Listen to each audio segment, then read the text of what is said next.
Assalamualaikum warahmatullahi wabarakatuh. Hai sobat, selamat datang di channel Misteri Malam. Malam ini saya akan membawakan cerita kisah horor tukang sayur pada pagi hari. Bayangkan, saat pagi-pagi buta, aku memasuki sebuah desa yang sangat sepi. Tidak ada tanda-tanda kehidupan di sana.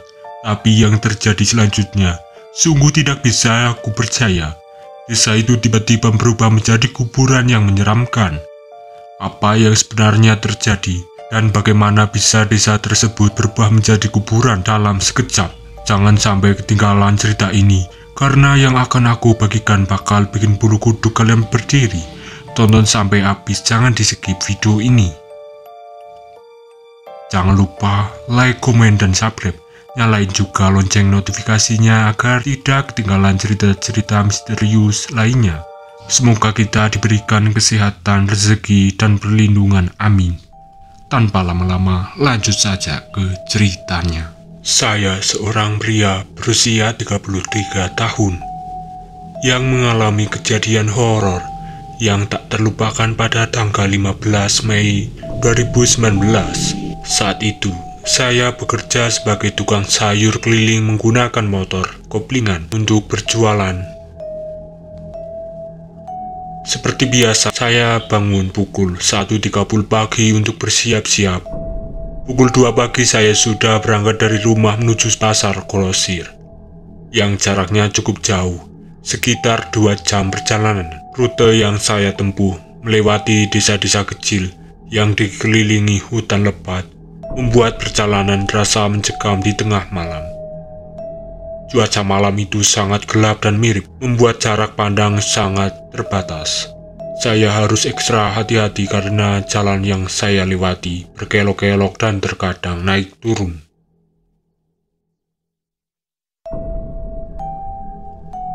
Sekitar setengah jam dalam perjalanan, saya memasuki kawasan hutan yang sangat lebih rapat. Pepohonan pohon besar di kiri jalan, dan kanan jalan seolah membentuk terowongan gelap. Tiba-tiba, motor saya mulai tersendat-sendat karena berebut. Saya berusaha tetap tenang dan terus menjalankan motor dengan harapan bisa segera keluar dari area hutan ini. Namun, nasib berkata lain. Motor saya akhirnya benar-benar mati di tengah jalan setapak yang sepi dan gelap gulita. Saya turun dari motor, berusaha menghidupkan kembali.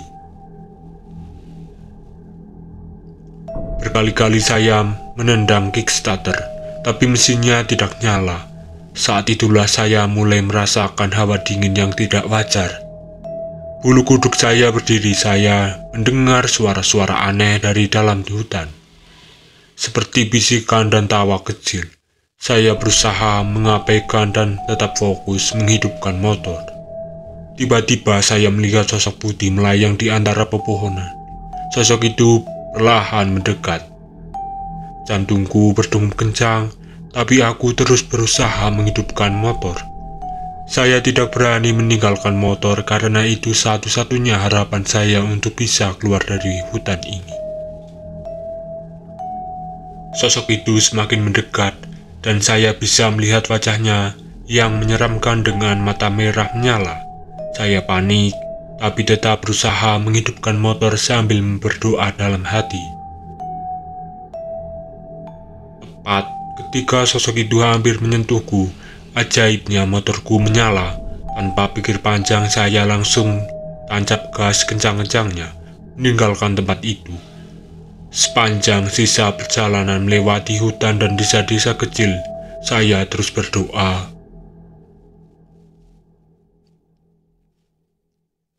Dan tidak berani menoleh ke belakang. Sesampainya di pasar, saya masih gemetaran hebat. Hari itu saya bersyukur bisa selamat dan berjanji pada diri saya sendiri untuk selalu berhati-hati saat melewati daerah itu lagi dan berdoa. Pengalaman ini menjadi awal berbagai kejadian horor yang saya alami sebagai tukang sayur keliling. Sejak saat itu, saya selalu memastikan motor dalam kondisi prima sebelum berangkat dan membawa perlengkapan darurat. Setelah kejadian mengerikan itu, saya terus memikirkan apa yang sebenarnya terjadi, yang membuat saya semakin bingung. Begitu melewati area kuburan tersebut, motor saya tiba-tiba berjalan normal kembali, mulai dari sistem listrikan hingga injektor. Saya ingat betul montir yang menangani motor saya mengatakan bahwa semuanya sudah diperbaiki dan dalam kondisi prima. Tapi kenapa justru di tengah perjalanan, tepat di area yang terkenal angker itu, motor saya mengalami masalah? Pikiranku berkecamuk, apakah ini murni masalah teknis ataukah ada sesuatu yang tidak bisa dijelaskan secara logika? Saya tidak bisa memungkiri bahwa kejadian ini terasa sangat ganjil. Yang lebih anehnya lagi, setelah melewati kuburan itu, motor saya berjalan mulus seolah tak pernah terjadi apa-apa. Tidak ada lagi suara-suara aneh dari mesin, tidak ada lagi tersendat-sendat. Semuanya kembali normal. Pengalaman ini membuat saya mulai percaya bahwa ada hal-hal di dunia ini yang tidak bisa dijelaskan secara rasional. Meskipun saya selalu berusaha mencari penjelasan, kejadian malam itu membuat saya lebih berhati-hati dan menghargai hal-hal yang berada di luar pemahaman manusia. Sejak saat itu, setiap kali saya harus melewati area tersebut, saya selalu berdoa terlebih dahulu. Waktu terus berlalu. Sejak kejadian mengerikan di tahun 2019 itu, saya tetap menjalani rutinitas sebagai tukang sayur keliling. Seperti biasa, saya tiba di pasar sekitar jam 2 pagi untuk bergulakan sayur dan bahan-bahan lainnya. Suatu hari di tahun 2020, saya mengalami kejadian yang membuat bulu kuduk saya kembali berdiri. Hari itu, seperti biasa saya berkeliling menjalankan dengan saya dari rumah. Saya berhenti di sebuah dekat jembatan. Rumah yang selalu menjadi pelanggan setia saya. Seorang ibu-ibu selalu membeli sayur dari saya. Kali ini saya melihat rumah yang tampak kotor dan tidak terawat, sangat berbeda dari biasanya. Penasaran saya bertanya kepada tetangga di sebelah, "Bu, kok rumah yang dekat jembatan itu kelihatannya kotor sekali ya? Biasanya selalu rapi." Ibu tetangga itu menatap saya dengan ekspresi heran lalu berkata, "Loh Pak, ibu yang tinggal di sana itu sudah meninggal sejak 2 minggu yang lalu." Saya terkejut mendengar, "Masa sih Bu?" Tapi saya berusaha melayaninya kemarin. Dia membeli sayur seperti biasa. Saya menjawab dengan bingung. Ibu tetangga itu menenangkan kepala. "Tidak mungkin Pak, saya yakin sekali, saya bahkan ikut melayat ke rumahnya. Rumahnya jadi kotor karena tidak ada yang merawat sejak dia meninggal." Tubuh saya langsung merinding. Saya ingat betul kemarin melayani ibu itu. Kami bahkan sempat tiba-tiba membahas singkat tentang cuaca. Bagaimana mungkin saya melayani orang yang sudah meninggal? Sejak saat itu, setiap kali melewati rumah tersebut, saya selalu merasa was-was. Saya tidak pernah lagi melihat ibu-ibu itu, tapi kadang-kadang saya masih merasa seperti ada yang memperhatikan dari jendela rumah itu ketika saya lewat.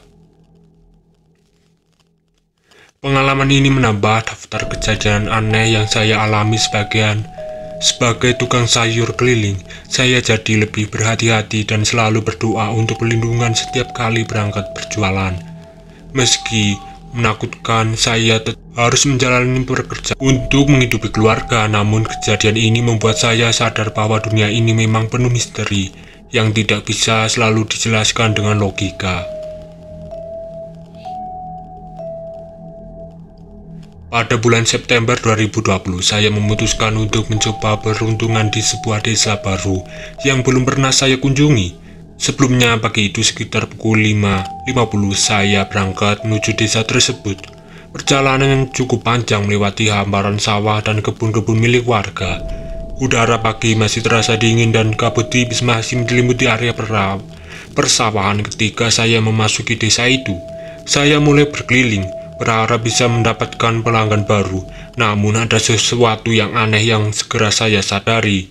Desa ini sangat sepi, terlalu sepi untuk ukuran sebuah desa di pagi hari. Biasanya pada jam segini sudah ada aktivitas warga, petani yang berangkat ke sawah, ibu-ibu yang bersiap ke pasar, atau anak-anak yang bersiap ke sekolah. Tapi di sini tak ada tanda-tanda kehidupan yang sama sekali.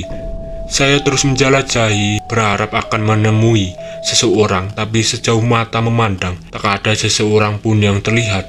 Rumah-rumah tampak tertutup rapat, tak ada asap mengepul dari dapur, tak ada suara obrolan, bahkan tak ada suara ayam berkokok atau anjing menggonggong.